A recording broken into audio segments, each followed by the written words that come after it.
Good morning. My name is Robin Wright. I'm a joint fellow at the U.S. Institute of Peace and the Woodrow Wilson Center, and I want to welcome you all to the third in our series on the Iran Forum.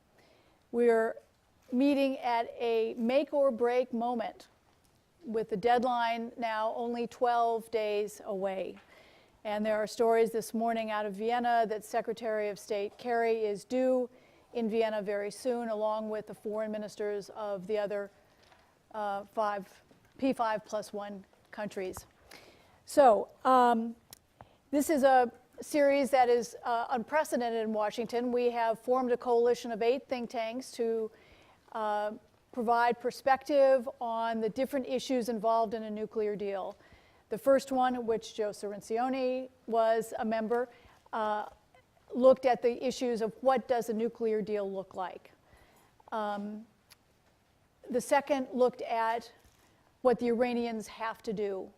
This morning, we're looking at the third and final piece of this puzzle, and that is what the U.S. has to cede in a nuclear deal to make it work. The 8 think tanks include the U.S. Institute of Peace, the Woodrow Wilson Center, the Stimson Center, the RAND Corporation, the Arms Control Association, the Center for New American Security, Plowshares, and Partnership for a Secure America. I'm honored to be joined this morning by 3 real experts on the subject of sanctions. To my left is Suzanne Maloney, who's a senior fellow at the Saban Center at the Brookings Institution, very well-known expert on Iran in this town. She's a former member of the State Department's policy planning staff and has covered all the key issues in the region, but particularly on the political economy of Iran. Before joining both the U.S. government and the Brookings Institution, she was a senior Middle East advisor to ExxonMobil. Ken Katzman is a senior Middle East analyst at Congressional Research Service with a special focus on the Middle East and South Asia. He reports to and briefs members of Congress and their staffs on U.S. policy. His publications include The Warriors of Islam, Iran's Revolutionary Guards. Liz Rosenberg is a senior fellow at the Center for New American Security. She's also director of its Energy, Environment, and Security Program. She served from 2009 until 2013 as a senior advisor at the Department of the Treasury on issues of terrorism financing and financial crimes. So, just as a brief rundown, we had a couple of slides to show you to give you some perspective, and we've included it in a fact sheet we've put on every one of your chairs. There's a fact sheet as well as a flyer on the Iran Primer, which is today the most comprehensive website in the world on Iran, both from U.S. perspective and from covering Iranian issues, and the full bios of each of our speakers. But one of the kind of basics that everyone should know is as we deal with the issue of sanctions, there have been 16 executive orders and 10 congressional laws that have imposed sanctions on Iran. Sanctions have had a crippling effect on Iran's economy. First sanctions imposed in 2006, but it's really since 2012 where they've had an impact. And we've picked just 3 issues to reflect the scope of the impact. Oil revenues down 60%, currency has plummeted 60%, and it's cost Iran an estimated $100 billion since 2011. So we want to do this as a Q&A format, make this comfortable for all of us. I'm going to ask one opening question to each one, follow up, but then I want to open it up to you in the audience to get your participation to address the issues that are of interest to you. So we begin with Suzanne, the very basic question of what impact have sanctions had? What do the Iranians want as sanctions relief in a nuclear deal? How much is the United States actually willing to cede? And how can the differences be reconciled? So why don't we start with Suzanne, and if you could give us an overview, that'd be great. I will do my best. Thank you so much, Robin, and thank you very much to U.S. Institute of Peace and to the other co-sponsoring organizations for putting together not just this panel with a couple of experts and a moderator whose experience on Iran far exceeds my own, but also the series that I think has really been a very nice package of issues that are really central to this whole question of what kind of deal can we get.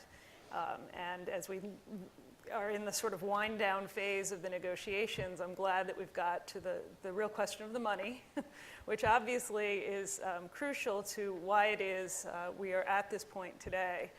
We have had a system of sanctions, a regime of sanctions imposed on Iran to greater and lesser extents since November 1979, since the seizure of the American embassy in Tehran. But we've never seen the level of impact or the immediacy of American measures and the scope of multilateral cooperation with those measures and with imposition of separate measures by the international community. As we've seen over the course of the past 4 years, it's really been quite unprecedented and remarkable. It's probably led to some perhaps overly ambitious understandings of what sanctions can in fact achieve. But we know, as you've cited through some of these statistics, that the sanctions that have been imposed, particularly the financial measures that have begun to constrict Iran's ability to repatriate its oil revenues, to sell its oil abroad, as well as to deal just generally with the international financial community, have had a very significant impact on Iran's economy. They've contracted the economy quite significantly. They've led to all kinds of product shortages, to rising inflation, to increasing unemployment, to factory shutdowns. You name it, there has been direct evidence of these sanctions' impact on the pocketbooks of ordinary Iranians as well as on the government revenues. And that has been quite substantial and really, I think, an issue that there's very little debate about. The question of what the Iranians would like out of a deal, I think, is quite simple. What the Iranians want and what they need is the ability to do business with the world in something that approaches a normal fashion. As it is today, Iran's trade is restricted in many respects to barter trade and constricted to those countries with which it has significant oil revenue deposits because of this difficulty in repatriating the revenues. What Iran needs is to be able to transact its business with the rest of the world through the international financial system, the use of the SWIFT electronic payments mechanism, ability to access its resources that are in international banks around the world, and an ability to attract foreign investment and begin to see some sort of growth in its economy. All of these things are what the Iranians want. What they're likely to get is, I would imagine, quite significantly less than that. And I think we're going to have some discussion about what some of the specifics may look like over the course of this conversation. But I think what's likely is that any sanctions relief is going to be pegged to specific actions on the Iranians' part with respect to concessions on the nuclear program. So if and as Iran adheres to whatever commitments it may make in a deal, under those circumstances, sanctions relief will be accorded. So we've seen something like this over the course of the past 6 months negotiating period. As you're probably familiar, the interim agreement that was concluded last November included a number of measures for sanctions relief, including the release of a relatively modest amount of assets and some term-limited relief to particular sectors of the Iranian economy.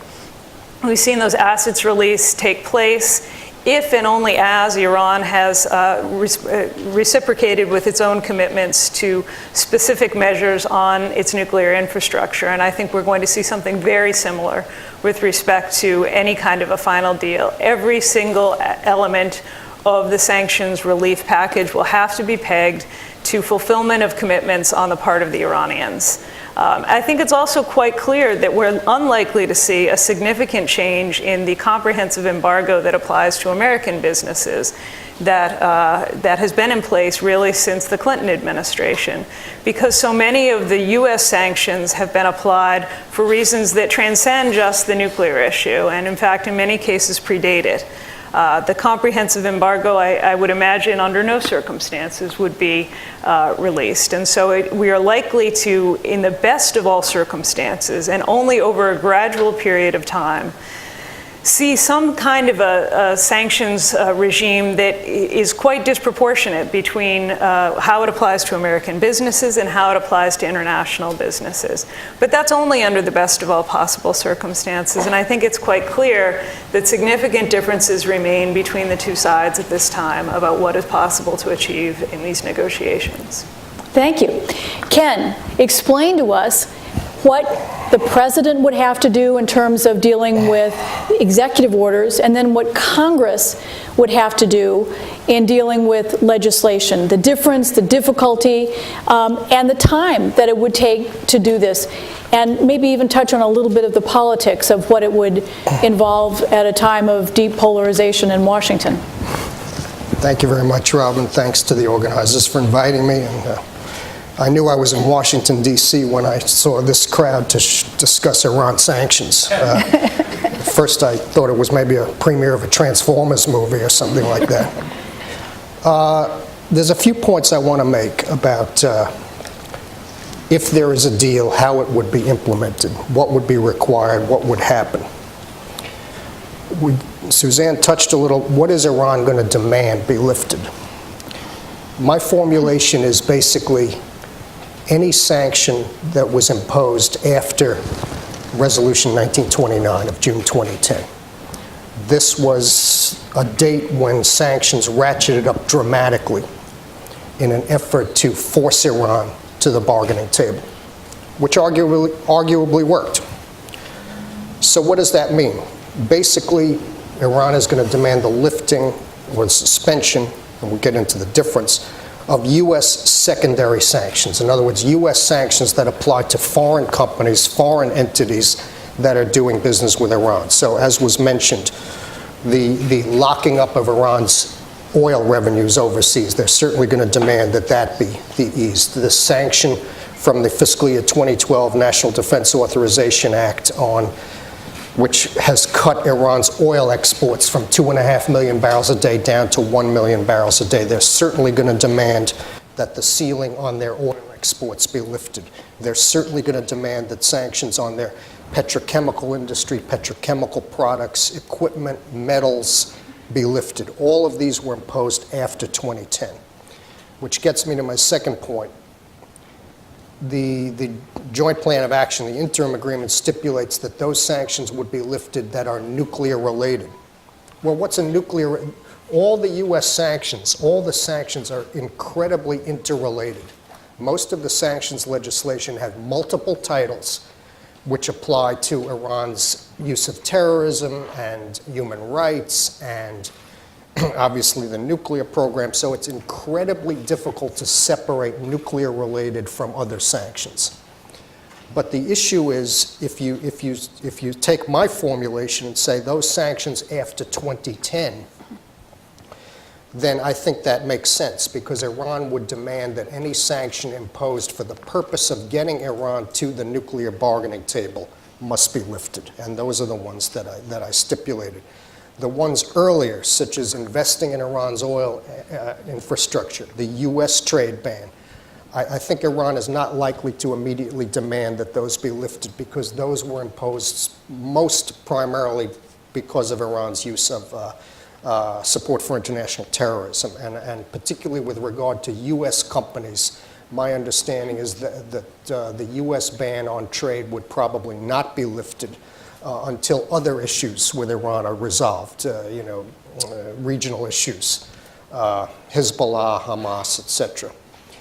So what does that mean? Let's say we get a deal. Basically, the president is likely to, I would say, basically suspend sanctions through waiver authority. Almost all of the sanctions laws, because of the constitutional separation of powers, give the president the ability to waive suspension of that law. He must certify that it's in the national interest to do so, and many of the laws stipulate other certification requirements, but still, the president can waive the application.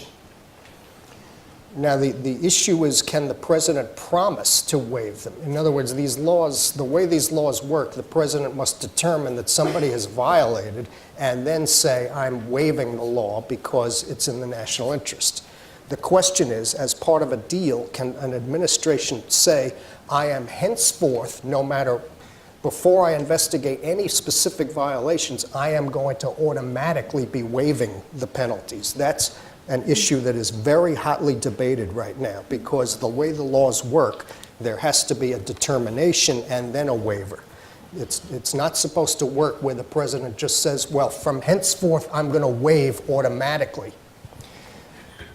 That said, it has happened. It has happened. If you recall, there was a project in 1998 involving Total, Petronas, and Gazprom to develop South Pars gas field. That was determined to be sanctionable. The EU threatened to take the United States to the World Trade Organization and file a case. The United States and the EU settled it by saying, if the EU cooperates with the United States on Iranian terrorism and Iranian proliferation, all subsequent EU similar projects will be waived. So there is precedent for this automaticity of waiver. Now, to then get to the issue of down the road, obviously Iran is going to demand, well, okay, you keep waiving, and every 6 months, when do we get permanent relief? This is going to come up. So my view is basically, there'll be a period, let's say a year, let's say 2 years, Iran will comply. We'll have a deal. The International Atomic Energy Agency will certify, yes, Iran is meeting its commitments under the deal. And maybe a year or two, Iran will say, okay, we've been complying for a year or two. Why don't we need permanent sanctions relief? And then that's when the issue comes, the rubber meets the road of whether the Congress would at that point act to actually repeal any of these sanctions laws or rewrite them in such a way to give Iran permanent sanctions relief. Great. So Liz, talk to us about both the reality and the psychology of sanctions relief. How would the international community respond to sanctions relief? Is this going to happen overnight? Is this something, after all these years of sanctions, that companies, corporations are likely to be a little bit cautious about? In other words, how quickly would this translate into a reality for Iran and actually make a difference? Right. Well, thank you, Robin, and thanks to our USIP hosts. It's great to be part of this panel and this consortium of events. So the quick answer to your question is the floodgates are not going to open immediately. Even under the best case deal scenario, there will not be an immediate collapse of the sanctions regime and pouring back into Iran of private business. So I'm going to talk a little bit about, let me offer a few thoughts about sanctions relief on paper and in practice. And the reason why I think this is important is because they're not the same thing. That distinction is really important. Iran is surely an incredibly attractive potential investment opportunity as an emerging market. There's 80 million people. It's a relatively young and well-educated population. There's a middle class with a desire for additional consumer goods from abroad. It has the 4th largest oil reserves, 2nd largest gas reserves. They are of a conventional nature. They're relatively inexpensive to produce. There's also historical trading ties with the Middle East and with Europe, elsewhere. It's an incredibly attractive opportunity, and Iran knows this. They've been courting potential investors from all over the world. We've seen them host a lot of trade delegations and go abroad to discuss potential opportunities and new contract formulations with investors elsewhere. And it's clear that with a good amount of sanctions relief, possibly what could be included in a deal, even if it's not as much as they would like, it could have quite a significant structural impact on their economy, being a real game changer for Iran, allowing the generation of revenue to make quite significant changes in their economic growth rate and a variety of other economic performance indicators. So there's a potential windfall there, and there's a lot of investor enthusiasm. But there's also a lot of caution on the part of international companies and the international private sector about going into Iran. And this is because of concerns about continuing illicit activity in Iran and the maintenance of sanctions going forward, and also a very well-ingrained culture in the international private sector of sanctions compliance. So I'll go through 5 main reasons for investor concern that will slow down the potential investments they may make in Iran under a potential opening of sanctions or lifting of sanctions in a deal scenario. So first, there's a lot of uncertainty about whether a potential deal will hold and whether the Iranian regime will remain in power and continue to enforce it over the course of time. And that factor is one reason that has prevented more cheating. We haven't seen much cheating, it doesn't appear that way, during this 6-month period of the interim deal under the Joint Plan of Action. And this reason, this uncertainty about what the future will hold, will also mean that some of the first deals that occur in a potential Iran sanctions lifting scenario will be short-term. They will feature a short payback period so that companies know that they will be paid for their investments. A second reason, sanctions will still exist no matter what in a best case deal scenario, as has been alluded to by my fellow panelists. So not just nuclear sanctions, which would be, as the international negotiators, the P5+1 negotiators have indicated, relieved in stages over time. So those sanctions that would eventually be lifted as part of a deal, it will take time for them all to be lifted. They won't happen all on the first day. And also sanctions imposed for terrorism, human rights violations, regional destabilization, those will stay in place no matter what. They're not part of the terms of the deal. And those apply to companies, financial institutions, agencies of the Iranian government. Negotiating those sanctions still in place will be a due diligence challenge for any potential investors in Iran. A third reason is that violating sanctions is expensive, and it's very damaging to the reputation of international companies. So late last month, we saw French bank BNP agree to pay $9 billion for sanctions violations and agree to cease US dollar clearing activities for a period of time. That's a very substantial and painful penalty for violating sanctions, and that follows on penalties, $1.9 billion that HSBC agreed to pay in 2012, Standard Chartered Bank, Royal Bank of Scotland, and others. And even during this interim period, this 6-month interim period, we've seen the Treasury Department impose sanctions for, impose penalties and name cheaters for sanctions violations. So we know that even while negotiators are moving towards a potential deal, there's still an interest and a commitment to enforcing sanctions on the books.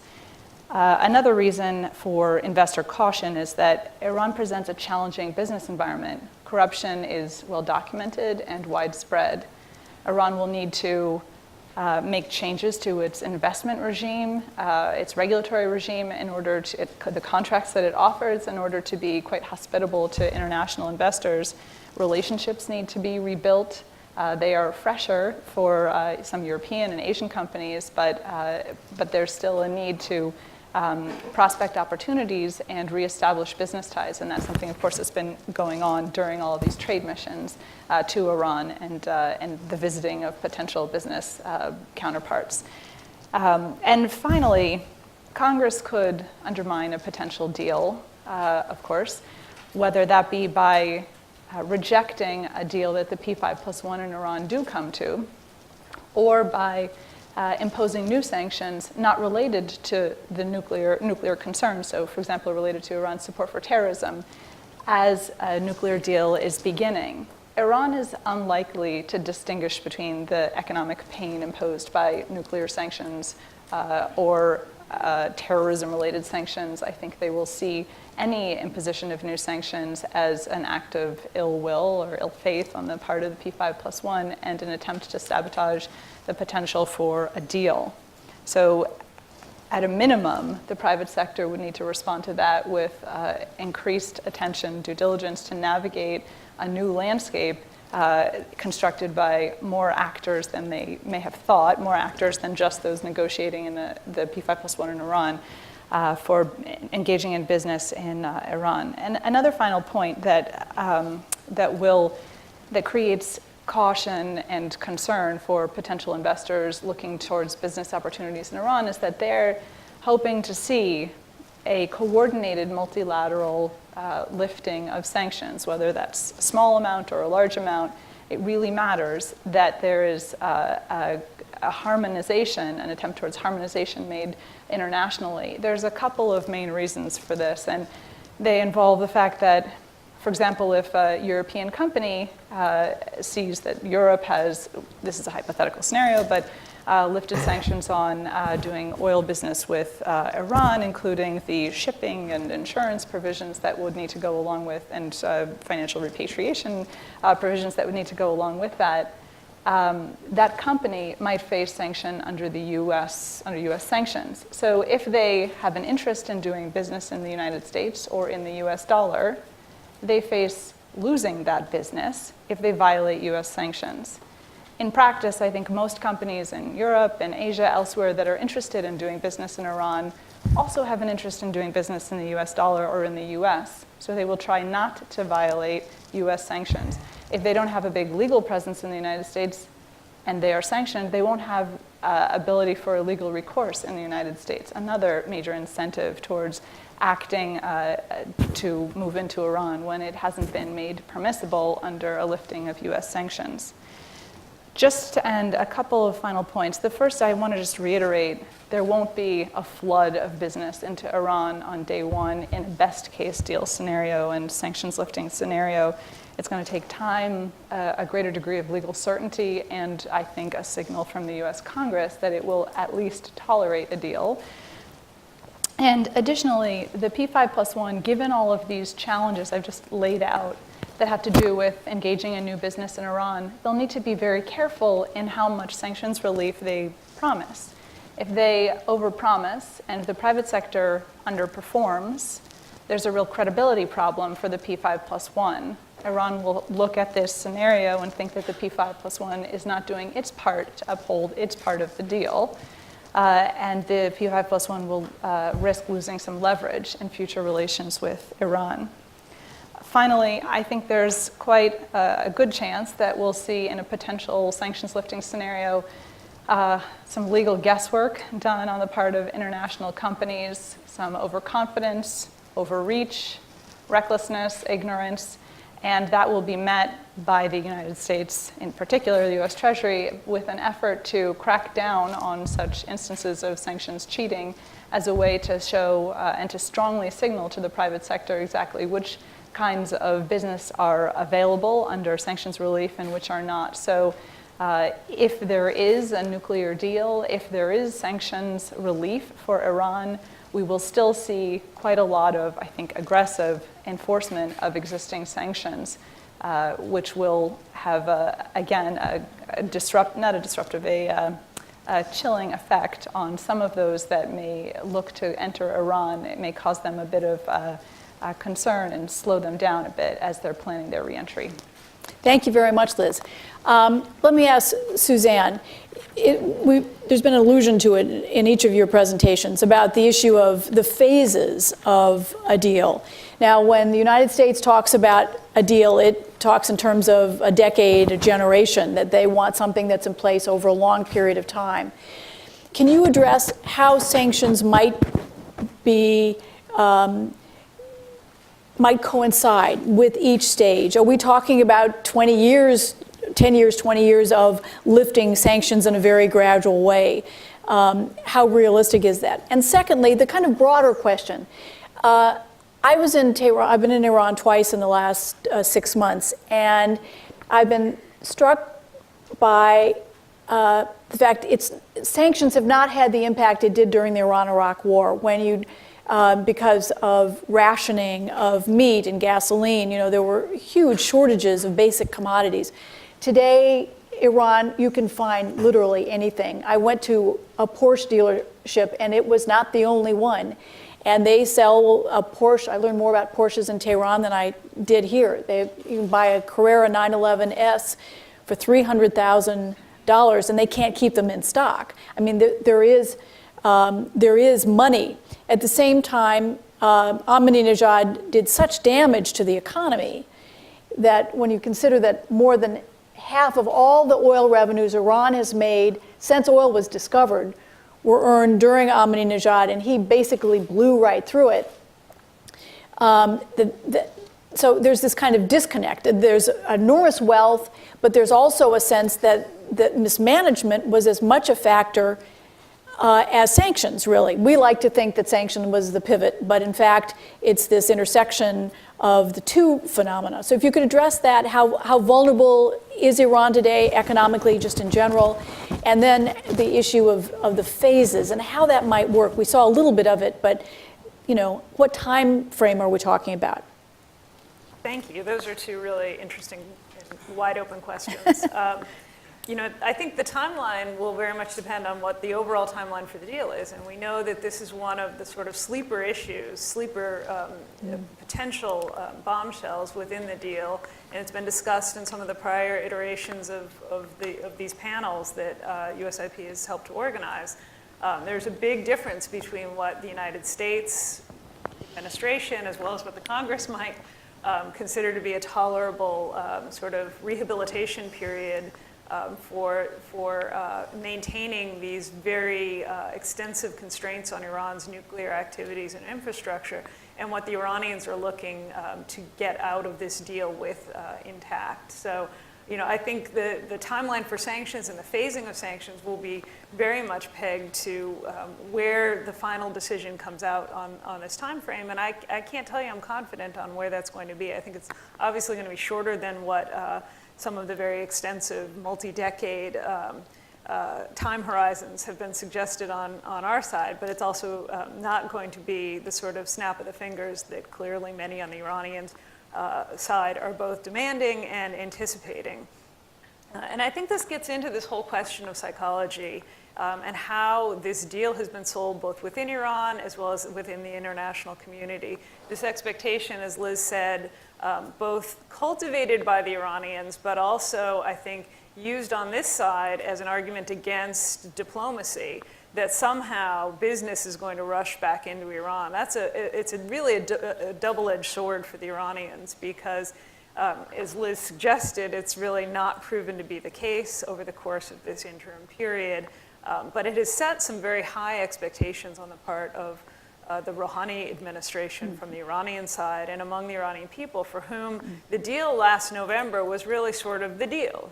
They're not focused on numbers of centrifuges or particular installations. What they're focused on, and I know this from my own time on the ground now, quite dated within Iran, is on this ability to interact normally with the rest of the world. And this has been brought home to them in a very clear way, how restricted and how constrained they've been over the course, particularly, as has been said, of the past 4 years since 1929. And so I think that those expectations, those very expansive expectations for a peace dividend as a result of the sort of measures, the public diplomacy that we saw on the part of Rouhani when he came to New York. He published an op-ed in the Washington Post. He accepted the phone call from President Obama, perhaps solicited the phone call from President Obama. No one's ever quite clear about that. These were all breakthroughs from the Iranian perspective. And it came at a time when Iranians were beginning to see some improvement in the economy at home, because Rouhani was able to put back in place a number of technocrats who'd been forced out of the Iranian government by Ahmadinejad and the people around him. It's really ironic that the most constrictive period of international pressure on Iran came during the same period that oil revenues boomed. Despite the 2008 drop, Ahmadinejad's tenure, as well as the sort of whole time frame of the nuclear dispute and the revelations since 2002, coincided with this sort of epic boom. And as you said, more than half the oil revenues earned since 1908 by the Iranians, since the discovery and marketization of oil in Iran, were earned during the Ahmadinejad period. So there's a lot of cash in this economy. There's a lot of resources. And as Liz said, it's a well-educated population. It's got all the fundamentals for a sort of future takeoff.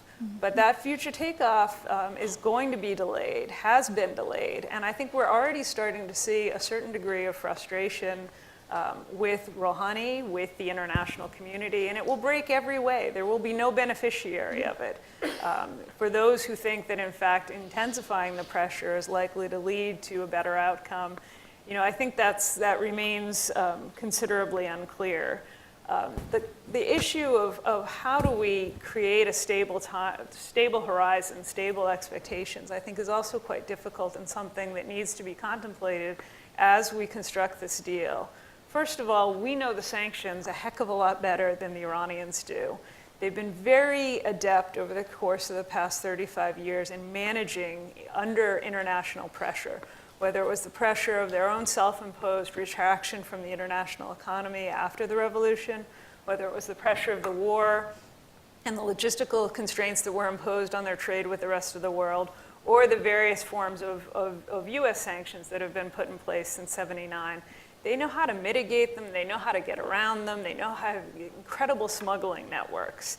But they don't know the legalities, and they don't know the bureaucratic procedures, and they don't have any appreciation for how difficult and how time-consuming and how intricate the process is going to be, and how many ways the structure of that process can be used to slow investment, to slow their own return to the international economy. And I think that's one issue that we all need to be concerned about, because to the extent that it's leverage on our side, it also creates, as has been said, potential for imbalance. And as we know, there have been periods in Iranian history where the political elite has become frustrated with what they expected with after the 2003 and 2004 concessions on the part of the Iranians with respect to uranium enrichment.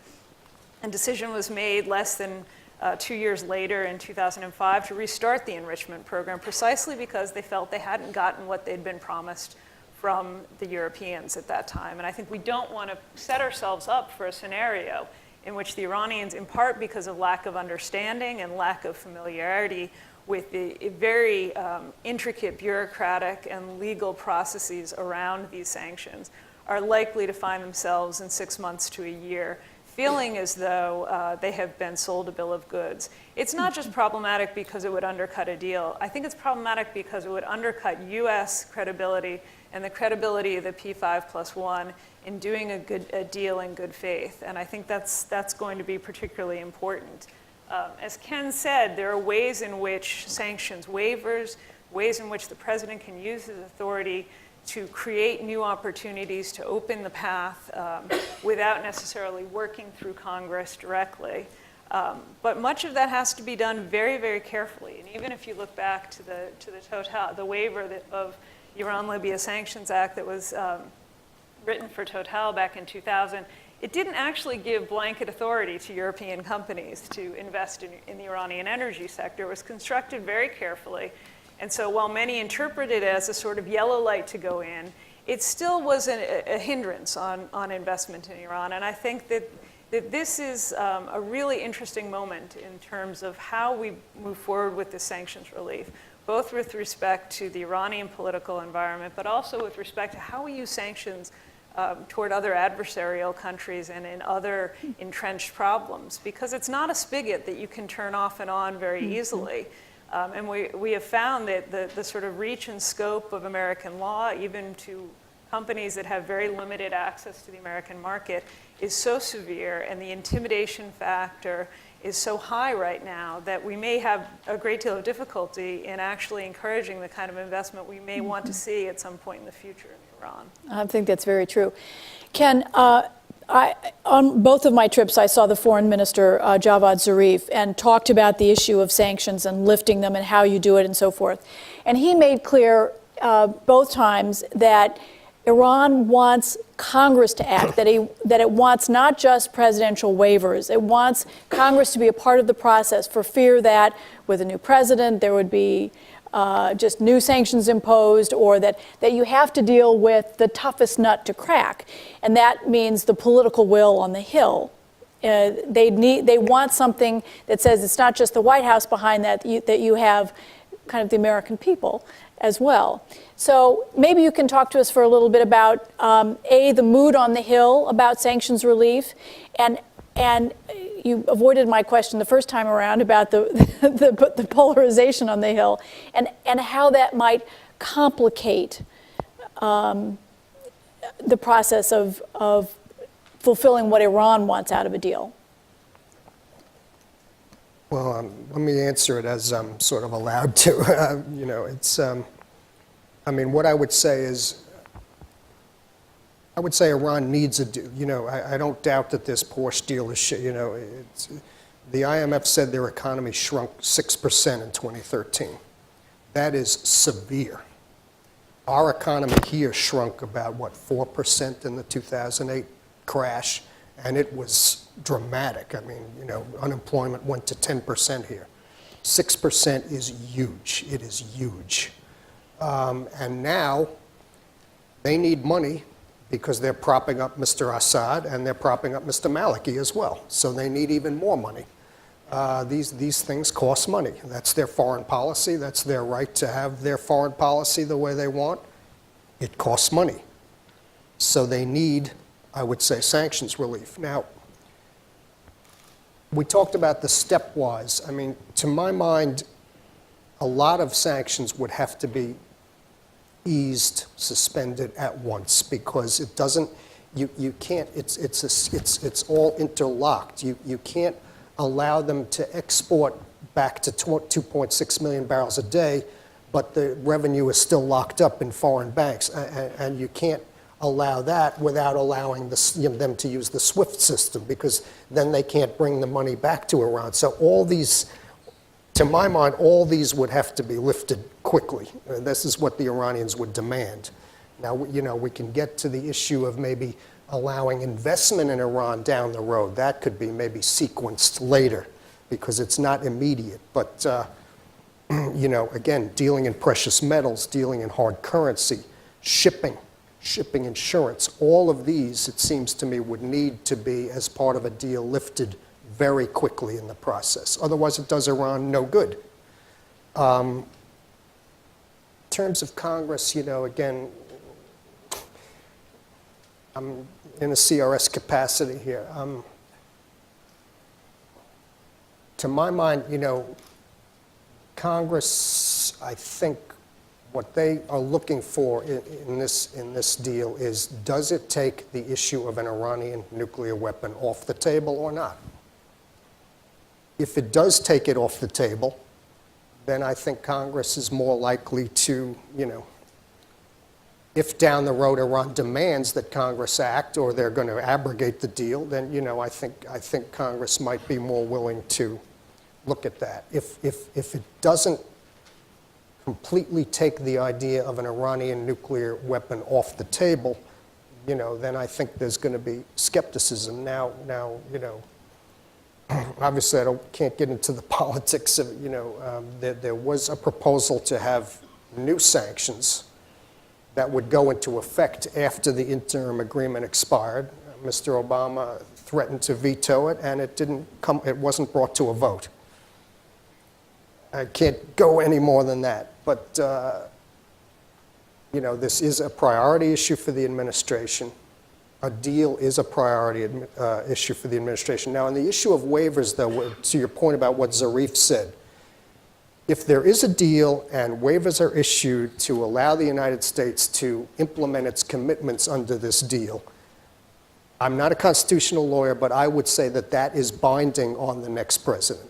There is not, under the way the Constitution works, a new president does not come in and say, I don't like the deal that Mr. Obama negotiated, and I'm not issuing these waivers because I don't like the deal. The system here does not work that way. Now, there have been international agreements, I think it was NAFTA, please somebody correct me, where a president can come into office and say, let's review the deal, or let's renegotiate certain aspects of the deal. That could happen. And then we'd have to go back with the Iranians and P5+1 and look at it if that were to happen. But the idea, I think, of a next president coming in and saying, I am not issuing these waivers, that would be viewed, I think, as an abrogation of the U.S. commitment, and I don't see it happening. But he could issue new executive orders. To do, No? I mean, You know to the do answer to what? this? Sure, a new president could issue any executive order Yeah. they want, but I was just going to cut It's it. still- I would respectfully disagree with the suggestion that a new president would be bound to use the same waivers in the same ways that President Obama has used. But go ahead. No, I mean, I just, well, we could disagree on it, that's fine. It's just because the deal would be viewed, not extending the waivers or issuing contradicting executive orders that would have the effect of basically abrogating the deal, I think would not fly. I just think it would not fly. Go ahead, and then I have a separate question for you as well. I think that a treaty, a formal treaty, I agree, would certainly bind the next president to the terms of a treaty, although, of course, a new president could revisit that and do what they would. But that I see as binding through continuation to a new administration. But with respect to the use of waivers and the way that they may be effectuated through a change in regulation or in licenses, I think that there's great discretion on the part of a next administration, a next president, to be able to make modifications if they don't want to. However, I certainly agree that if that happens, it would be seen as not in the spirit of the agreement made and the promises committed to in the context of a deal. In which case Iran says, okay, we're abrogating, and the centrifuges get plugged back in. You know, it just doesn't. The case in point is in fact ILSA. The fact that the Bush administration came in 2001 sort of debating and reviewing ILSA, but in fact, despite the fact that it supported the congressional reauthorization of ILSA, it also continued to uphold the sort of implicit agreement in the Total waiver that ILSA would not be aggressively enforced. And it was only, and took until the Obama administration came into office and the environment changed substantially on the Hill that we saw renewed pressure to, in fact, enforce ILSA. So I think once waivers are put in place, they have a certain degree of staying power, even if a president has some ability to alter them. I want to open it up to your questions, but just one quick question to Liz. We've been running a list on the Iran primer of all the countries and all the delegations that have shown up in Iran, and one of the most ironic was from the French who had at the last November, when they were negotiating the final terms for the interim deal, threw in a new demand at the last minute to the surprise of the Americans and everybody else. And of course, the French were the first ones to send in a delegation of over 100 businessmen to Tehran to talk about deals in January. And so it's clear that the Europeans have, in some ways, more to gain short term out of a deal than American businesses, and that the Iranians are in many ways looking to the Europeans. They've been buying a lot from Asia in the absence of, because of geography and bartering and their arrangements with Iran, with China on oil and so forth.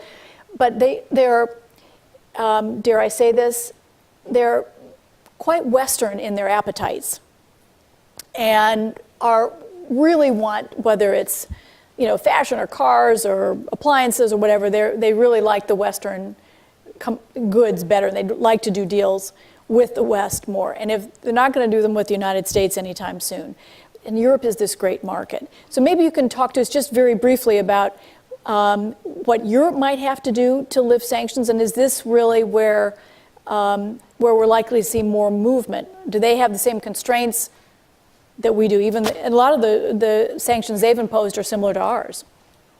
Yes, that's true, except theirs aren't extraterritorial.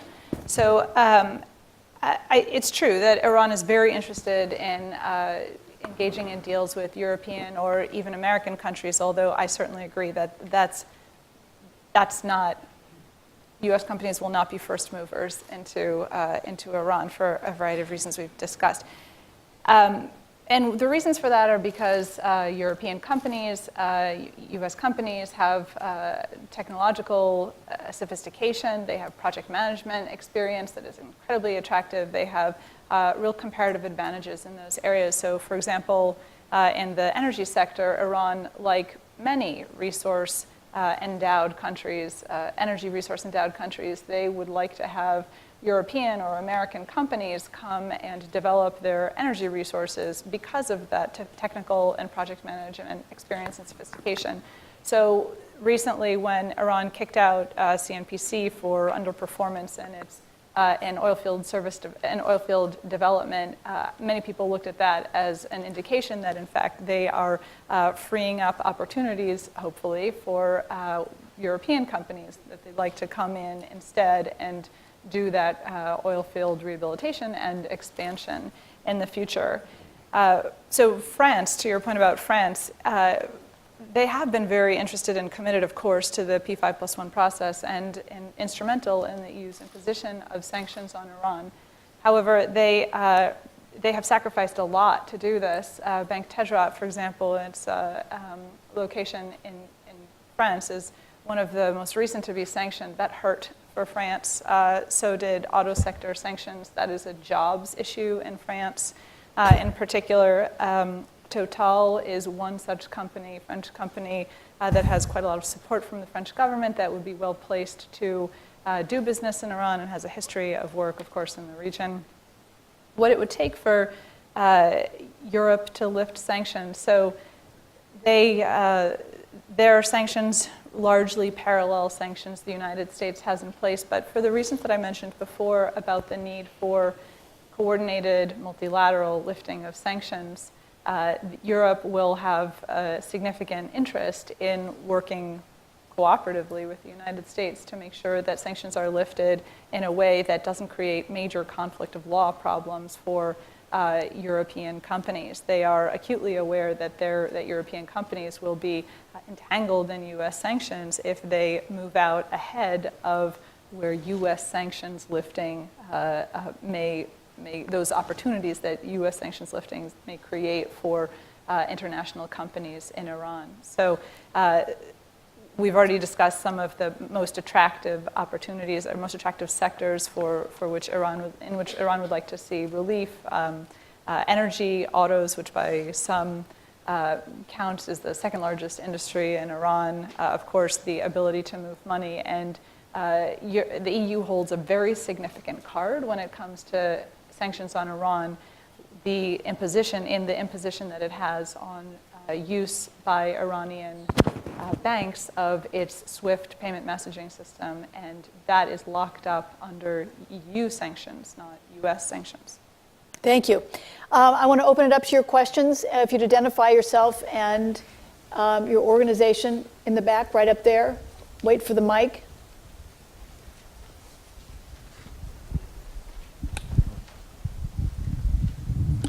Hi, I'm Wallace Hayes, independent energy consultant.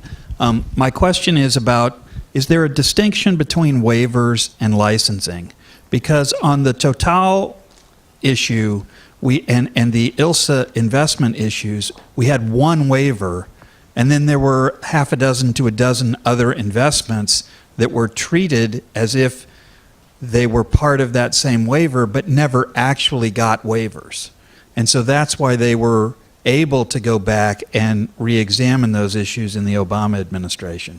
So is there a difference? Do you have to issue waiver by waiver on every single transaction, or can you do something like issue a general license that allows, for example, for the lifting of Iranian crude? Thank you. Liz, you want to take that? Sure. So this may not satisfy you, but it may depend a little bit on what you call waiver and what you call how you define license.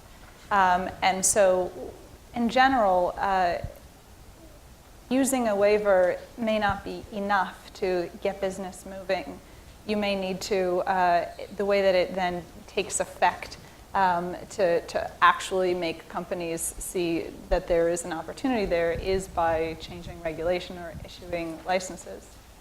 Those licenses can be general licenses, they can be specific licenses. For an individual transaction, that's probably a specific license or an individual waiver. And it, again, depends on the underlying sanctions authority that you're talking about, what kind of statute it's linked to, or other vehicle. You want to, if either of you want to speak to the specific example he mentioned? Well, I mean, I would just say that reach-back authority and the extent to which we've seen sanctions enforcement take place retrospectively is one of the really major factors in the fear that has been, I think, entrenched now within the international financial community, within the international energy sector, and other key areas that the Iranians might be looking to tap as they begin to reopen their economy to the world. There are so many companies that look at whether it's BNP or Standard Chartered or any number of other firms that have been subject to significant penalties as a result of activities regarding Iran or that took place in Iran that stretch back several years. That is, I think, going to continue to deter companies from investing even after we see the regulations in place when and if there's a deal. It will take not just weeks, not just months, but years. And this is what will differentiate the Iranian case from other cases of sanctions relaxation or lifting. We've been through this before with respect to Iraq, with respect to Libya, and a couple of other cases in point. But none have been under this continued scrutiny. None have continued to have the scope of the sanctions that are likely to remain in place with respect to Iran. I think that was true even of South Africa, that it took a long time, despite the kind of epic transition it underwent, to lift some of the sanctions that were imposed during the apartheid era. George.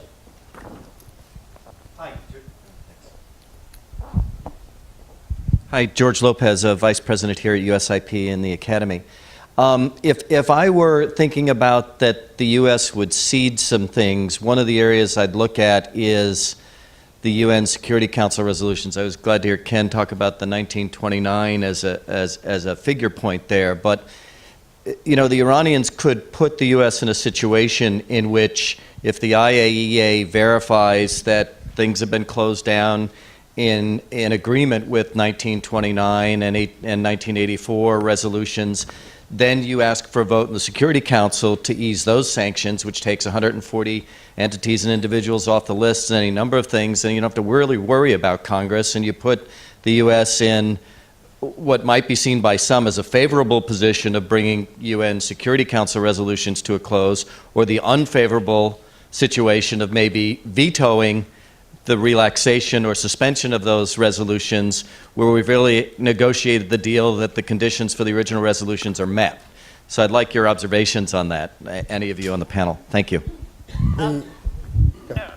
The resolutions would not in themselves be binding, let's say, on Congress. I mean, the resolutions are a mandate or an authority, particularly 1921, which was more of an authority than a mandate.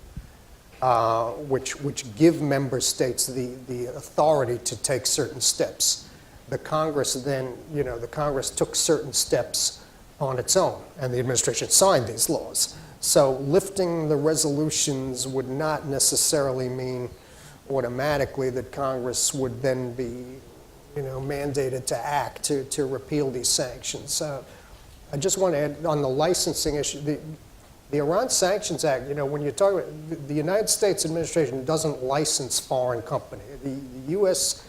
government only licenses American companies. The U.S. government has no jurisdiction over foreign. So it wouldn't be a license. It would be a promise to, as was done in 1998, basically a pledge to waive penalties under the Iran Sanctions Act for deals like that under certain circumstances. Yes. Go ahead, sure. The 1929 issue, that I think that actually would be welcome in some quarters here in Washington, because 1929 is actually quite a bit more expansive than the interim agreement is in terms of what it requires. So I think, if anything, it actually imposes more on the Iranians and nets them less in terms of actual sanctions relief, because as we all know, the brilliance of the UN Security Council resolution passed in 2010 was not so much in the specific entities or penalties that it imposed, but in the fact that it served as a platform for the European Union, as well as for a number of other states around the world, to implement their own unilateral sanctions on Iran using UN Security Council 1929 as a justification for those unilateral measures. So I don't see, in fact, that lifting of UN Security Council resolutions actually brings real relief to the Iranian economy, and it actually would probably revive or give more authority to some of the technical questions that have come up over the course of the negotiations, particularly the missile issue, if we were to, in fact, to revert to that as the basis for the negotiations rather than the joint plan of action. Barbara?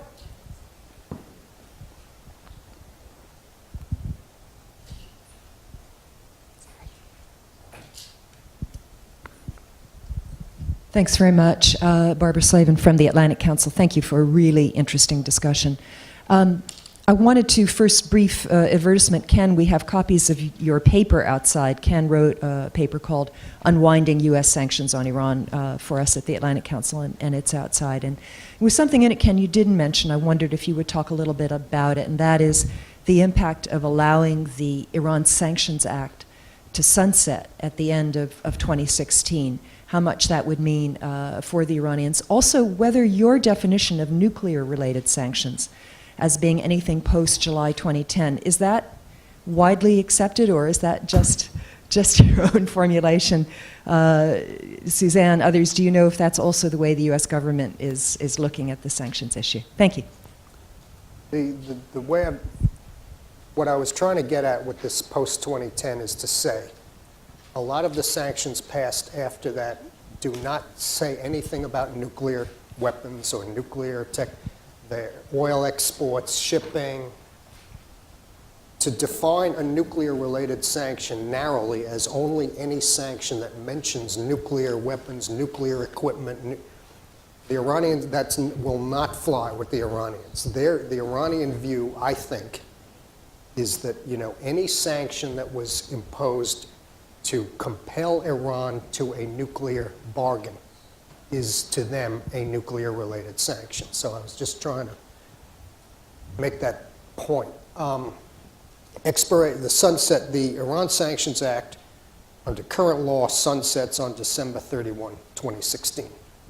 So it is possible to hypothesize a situation where there is a deal, let's say this year, and there is, a year and a half or so of 2 years, more than 2 years of compliance. Let's say the Iranians comply in 2015, 2016, where the Iranians say, we now insist that the Iran Sanctions Act, which bans the investment in Iran's energy sector, we insist that it be allowed to sunset. Congress has to act to extend the sunset if they want to, which means President Obama could theoretically veto that legislation and insist that it sunset.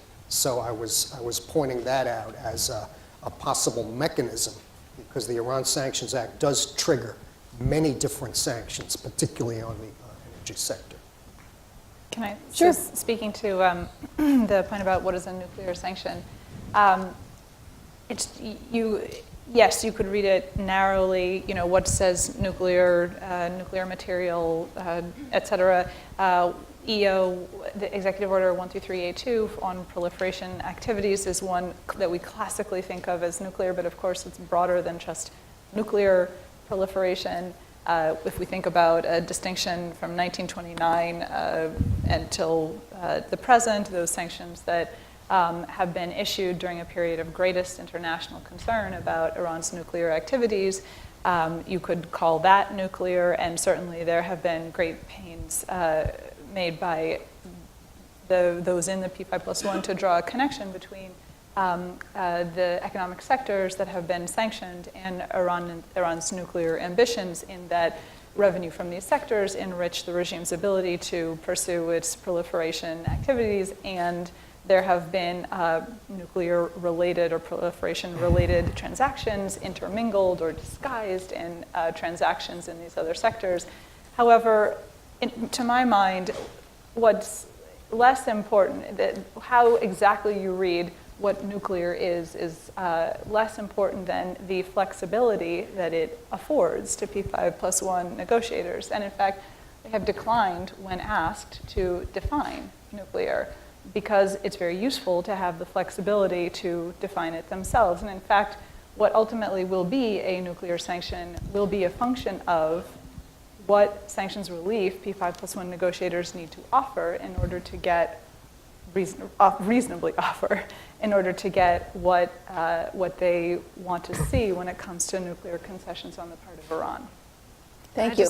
Yeah, sure. Very quickly, just I don't think 2010 is really the cutoff for the way the Iranians are looking at this, because if you examine what has been so powerful about these sanctions, it really began in 2006 with the designation of Bank Sadarat and the continued designation of individual banks under both 13382 and 13224. The two executive orders that were passed, the second of which we haven't talked about is explicitly related to terrorism and wasn't, in fact, crafted with the Iranians in mind at all, but it's been quite powerful in terms of cutting off Iran's individual financial institutions from the international financial system. And I think from the Iranian perspective, what they're looking for is their banks to be able to do business with the world. And obviously it's not going to happen all at once, but I don't think that any scenario in which their banks are remain under some sort of indefinite suspension from interaction with the rest of the international financial system will be acceptable to them. I will add, though, that I was surprised at what they accepted back in November. By my standards, I think they sold relatively cheap. Perhaps they thought that this sort of crack of the sanctions relief that was offered under the interim accord and the Rouhani effect and the improvements he was making at home in the economy and the putting in place of a bunch of technocrats who were out selling new contract models for the energy sector would just lure investment back, and that companies would wink and nod, as they did to a certain extent back in the late 1990s. They had to take the risk that an administration might actually decide to impose those. And so I think that, it's unclear, what they would accept. What my definition of what would be a reasonable deal from the Iranian side, they may actually sell cheap once again. It depends, I think, on your definition of just how eager they are for a deal, just what the political conditions within Iran at this stage might be. My own calculation all along has been the fact that they signed on to the interim deal meant they were in for the full bargain because they got so little. And because effectively the regime, not just Rouhani, not just Zarif, but the regime itself has banked its credibility on this deal. Khamenei continues to distance himself, as we know, in his speech yesterday, and suggests some very high standards for what would be acceptable. But ultimately, if they have to walk away from this entire year of diplomacy with nothing other than this 6-month sanctions relief, the Rouhani presidency is torpedoed. And we know from historical experience that Khamenei does not like to see that level of discord within the system itself. Well, it's interesting. Khamenei's speech yesterday, he also talked about how he supported the negotiating team. And so you get this mixed message. He's both good cop, bad cop, and he's going to have it both ways. And that's the way he's always played everything. But for those of you who don't know, remember the details of the interim deal, they took $4.2 billion of cash with another $2 or $3 billion in sales and things they could do, but it was $4.2 billion of their money that was been trapped in foreign banks. It's their oil revenue, and that's 4.2 of 100 billion that they have trapped in foreign banks. And so, in some, you have to wonder if they would be satisfied in that opening stage just to get their own money back. Not to even worry about getting, the French companies or whatever that in that opening stage or that opening year or two, that they get their 100 billion back. That's a lot of money. And that takes them a long way in digging them out of the hole that, President Rouhani said shortly after he took office in a speech to the nation that the country's coffers were empty. I mean, it was an unbelievably candid moment when they had not gotten the interim deal to make that statement.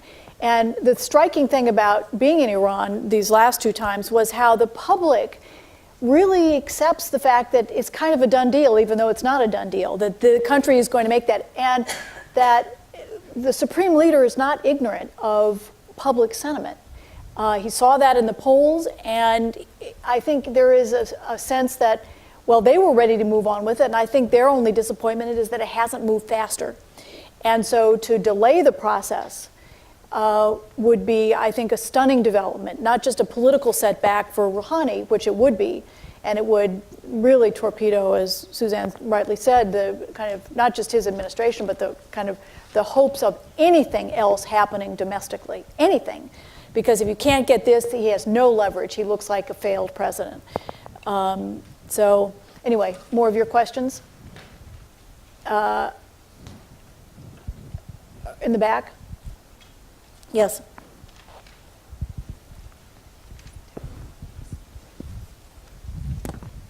Thank you. Leandra Bernstein, Ria Novosti.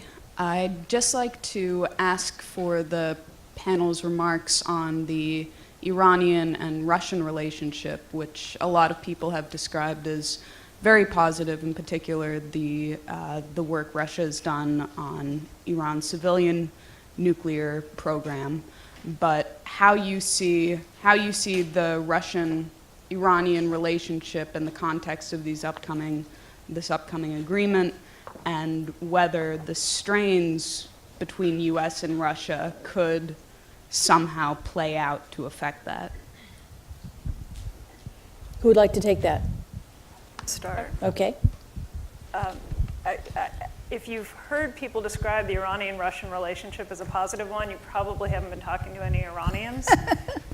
Iranians have, historical suspicions, well ingrained about Russian intentions, and this dates back well before the regime, well before the century, and they have been entrenched and exacerbated by what they see as, what Iranians at least see as duplicitous Russian behavior in the course of this nuclear issue. The Russians have incredibly slow-rolled the development of Bushehr, while of course being very prepared to take Iranian cash. And the Russians have supported and gone beyond their obligations under the UN Security Council resolutions that have led to this multilateral sanctions regime that is so powerful. So I don't think any Iranians trust the Russians any further than they can throw them. They see the Russians occasionally as a useful tool in trying to split the unity of the P5+1. That unity is really unprecedented. For most of our 35-year experience in trying to sanction Iran, we had little to no international support whatsoever, and that included the most severe moments of the hostage crisis and other moments under which you might have expected to see ready European support. So the Russians can prove a useful wedge, and I think some of these very public discussions about massive oil deals and things with the Russians are intended to do just that. Clearly, the Russians also recognize that Iran is an issue of considerable significance to the Obama administration, and it is a way to at least signal that there can be costs associated with American actions toward Moscow in response to other crises. So I think that both sides have a kind of utilitarian perspective on how to use this, but I see very little likelihood that anyone in Tehran is looking toward Moscow as their economic savior. They recognize, and I think the very basis for this deal has been, or for these negotiations has been, a recognition that they need the international financial community. They need, in particular, Europe, and hopefully someday as well the United States to do business with. They can't simply turn eastward, and they certainly can't rely on Russia.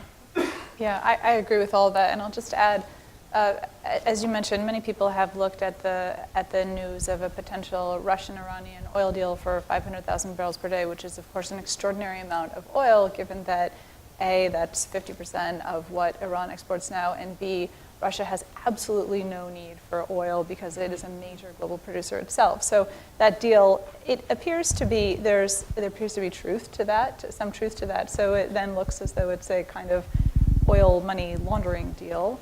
I've heard various theories about why this should be going on. Apparently Russia has overcommitted its oil sales and needs to drum up some additional oil to deliver to customers. In any case, the US officials at the highest level have come out and said this cannot happen it would be a violation of sanctions. It cannot happen now. It cannot happen and violate.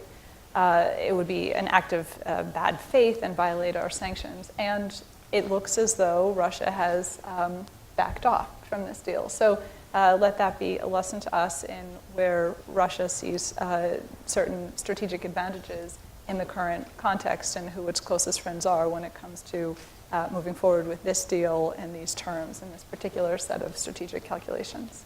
Great. I would just offer a little counterpoint. Russia and Iran are cooperating pretty closely in Syria to keep Assad in there. And now there's cooperation on Iraq as well. Russia has delivered Sukhois. Iran is returning the jets that Saddam flew to Iran at the start of Desert Storm. So could be a little bit of a turn from some of this mistrust, maybe.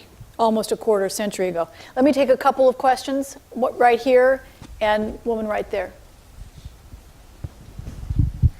Hi, Ben Gross, globalsolutions.org. My question is that I know, like the potential, like if we can reach a deal, what kind of effects that could have in the coming years. I know that you said it might take a while to implement, but in the coming years, like the next 3 to 5 years, would there be any effects that we could, easily see? And then second of all, what effect would reaching this kind of deal have on the average Iranian? Do you think that this would make a big difference in terms of how they view America or their willingness to kind of support us? And just separately, Martha Marazza from Crisis Action, could you elaborate more on how any easing of sanctions would affect Iranian policy towards Syria and Iraq? So I could start with that first one. The effects of a deal. So it depends, the sanctions relief that we see depends on, under a potential deal scenario, depends on the concessions that Iran is willing to make, and the pace will be matched as well. I think that in order to, all sides will want to see a substantially enough move early enough in the process under a potential nuclear agreement such that there's real incentive to stay committed and to move towards greater incentives further on. So that means that the first tranche of sanctions relief won't be tiny. It will have to be substantial enough to create enough public support for this process and moving forward towards further sanctions relief in the future. It's really impossible to put a number on what that will be because we don't know what the provisions will be, nor do we know how international companies will fare as they try and navigate all those speed bumps that I talked about, those challenges for engaging. It's sort of like an FCPA nightmare to try and do business there. Not that U.S. companies subject to such restrictions will be the first movers, but I don't want to underestimate those challenges even while it's an attractive environment. As far as how Iranians will see a deal, I think if there is some substantial amount of initial relief, and so that could look like a greater ability to sell, to export its reserves, export oil, part of its current production capacity, so not to expand oil field production capacity, but just to export more, get back to its 2.5, 2.6 levels that it was exporting at before the toughest round of most recent sanctions, plus the ability to repatriate that revenue and move it around the international system more easily, even if not unlocking $100 billion. That would be favorable. That would be a very favorable outcome, and that will have an impact for, I think it will have a positive impact in public sentiment in Iran. People there, I think, when it's difficult to move around money, like an inheritance or something from within Iran to family members outside, even those transactions are very difficult. You can buy a fancy car in Iran, but you really have difficulty sending money, or humanitarian transactions, things that have been exempted from U.S. sanctions and are not subject to sanctions. If those kinds of transactions become easier as part of sanctions relief, I think there will be a real positive sentiment that will be appreciated by the Iranian people and more broadly. The second question? Just, as I said before, the financial requirements for what Iran's activities on Iraq and Syria are quite substantial. They have to give Hezbollah more money to fight on behalf of Assad. They are paying the Iraqi Shiite groups more money to get in the game against ISIS in Iraq. They had integrated these Iraqi jets into their air force. They are now drawing those down and giving them to Mr. Maliki. They've lost an Iranian pilot. They are losing men in Syria, and now they've lost some in Iraq. And each time somebody gets killed, they have to pay widows' benefits and orphans' benefits. And Hezbollah, they fund Hezbollah, who has lost a lot of men, and Iran ultimately funds those widows' payments. So, this adds up. It's not all cash transactions, obviously, that they need dollars or euros or yen or something, but it's a drain. So I think a deal would help them on these issues.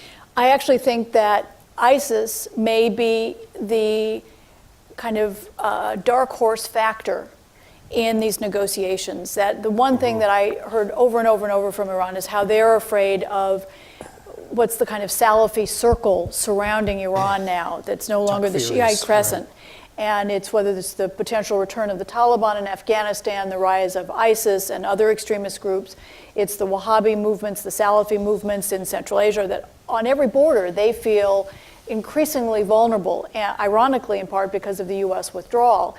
And they think, when I even went to see the ringleader of the takeover of the U.S. Embassy in 1979, and he talked about how he spent all of his time as a young activist trying to end U.S. influence and manipulation of Iran, and how today he's spending all of his energy devoted to trying to get the two sides together again because they have this common threat from extremists. And it was, a lightning bolt. So I think that one of the things that's kind of looming over these talks is they actually have a common security concern in the region.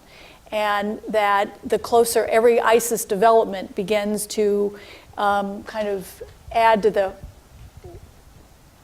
sense of what are the threats. They had developed a nuclear program, in part we think because of Saddam. Well, nuclear stuff isn't going to work against ISIS. This is the security threat has changed as well. Let me take two. Yeah, sure. I think that actually it creates multivalent pressures on the negotiations, and I think the confluence of this crisis at this crunch time for the negotiations is going to be A, fascinating, and B, very precipitous. Because I think, if I'm an Iranian hardliner and watching what's happening around the region, the last thing I want to do right now is engage in a major concession on a major security, an existential security program to the United States. Certainly, many of the reformist activists who were involved with the embassy seizure in '79 have come a very long distance from their perspective on Washington, but the hardliners have not. And what they see, I think, is much an argument for a greater defense, a more aggressive offense in the region, and for a stiffer spine toward the international community. And real concern about appearing to capitulate at a time when there's regional weakness. And that's the sort of mentality that characterizes many of those in the security establishment. I think you heard Khamenei speaking to some of that yesterday in his talk. So I'm less persuaded. I think they'll also look at the oil markets and wonder if, in fact, the possibility, certainly not the probability or the inevitability, but the possibility that Iraqi oil exports could be impacted by what's happening might be a new opening for sanctions busting on their part without actually having to do a deal. So I'm worried about the countervailing tendencies and the way that it impacts the Iranian negotiators. But I just wanted to say, in terms of what we can expect to see, to the questions that were posed, how we could expect relief to go if there is actually a deal. Look back in history. Look back to the Iranian decision in 1988, really Yes. that predated the ceasefire, the decision that Iran needed to re-engage with the world. And it took quite a number of years before we saw the fruits of that begin to pay off, because there were so many internal contests about how to go about that. And because internationally, the fact that Iran hadn't really changed its foreign policy, or at least not its regional policy, meant that Iran was still subject to reversal. Those openings were still subject to reversal. So if in 1988 Iran decided that it was time to lure international companies into its oil sector, it wasn't until 1995 that we saw the first really big upstream contract offered to Conoco, and then of course precipitated the US sanctions. That was in part because when it was offered to an Italian and Japanese consortium a few years earlier, the export financing was pulled because of concerns about Iran's domestic economic stability and because of issues of Iran's involvement with terrorism.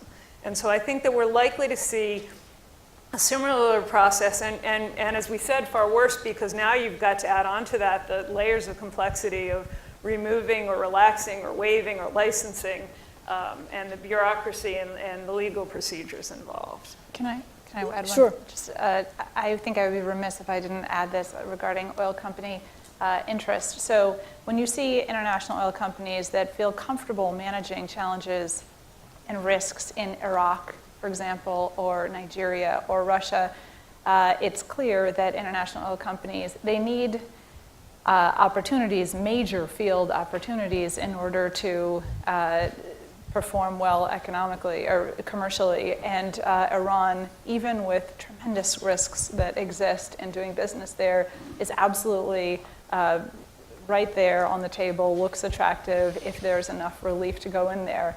By comparison to Arctic or ultra-deep drilling, Iran, I think, presents a risk that oil companies would want to get their arms around, at least in an initial bid or lease sale process. So it may be slow, it may be tough going, but if they feel comfortable in Iraq and Nigeria, they will feel comfortable in Iran. A Western diplomat I saw in Tehran said to me, Iran's the last gold mine on earth, Right. and everyone wants to get back here. And it's very true. Unfortunately, we've run out of time. I would love to have taken other questions, but please join me in thanking Suzanne, Ken, and Liz.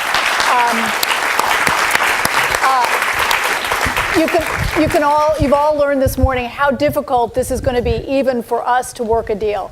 I hope you will join us if we get a deal, because we plan to continue our series in informing people on what a deal means, what's next, the implications, and all the other things that will come with it. So thanks again.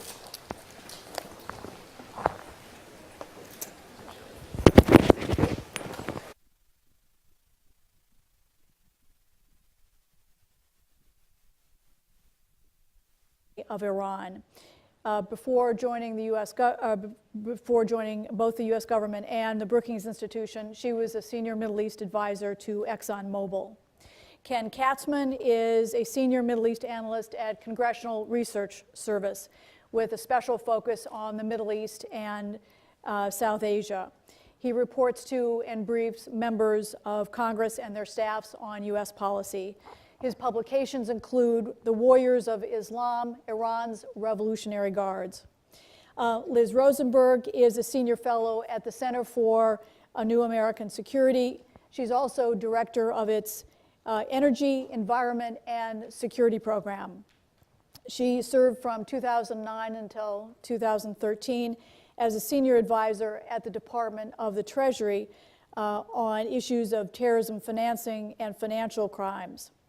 So, just as a brief rundown, we had a couple of slides to show you to give you some perspective, and we've included it in a fact sheet we've put on every one of your chairs. There's a fact sheet as well as a flyer on the Iran Primer, which is today the most comprehensive website in the world on Iran, both from U.S. perspective and from covering Iranian issues, and the full bios of each of our speakers. But one of the kind of basics that everyone should know is as we deal with the issue of sanctions, there have been 16 executive orders and 10 congressional laws that have imposed sanctions on Iran. Sanctions have had a crippling effect on Iran's economy. First sanctions imposed in 2006, but it's really since 2012 where they've had an impact.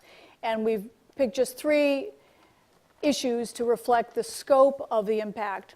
Oil revenues down 60%, currency has plummeted 60%, and it's cost Iran an estimated to specific actions on the Iranians' part with respect to concessions on the nuclear program. So if and as Iran adheres to whatever commitments it may make in a deal, under those circumstances, sanctions relief will be accorded. So we've seen something like this over the course of the past 6 months negotiating period.